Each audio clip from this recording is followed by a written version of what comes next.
And we're back. This week we were mulling around this true-false statement. Pre- and post-test weights in the hospital neonatal intensive care unit make mothers anxious, and they and their families will be less likely to want to breastfeed in the neonatal intensive care unit and after discharge. What do you think? Is that a true or false statement? The answer is that's a false statement.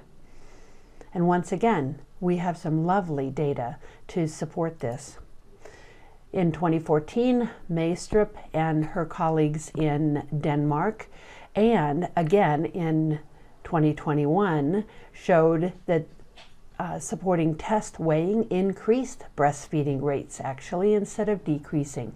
And Briere and her colleagues had a similar finding in 2014, specifically related to post-discharge.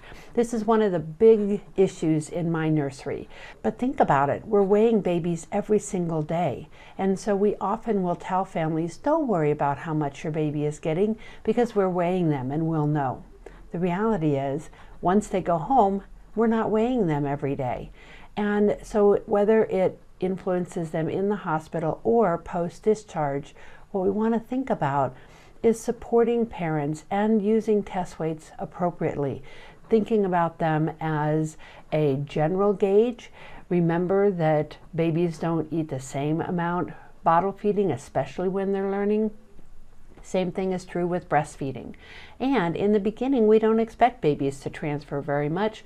And so allowing them to practice and not doing pre and post test weights in the very beginning can be very helpful. Okay, here is our next question.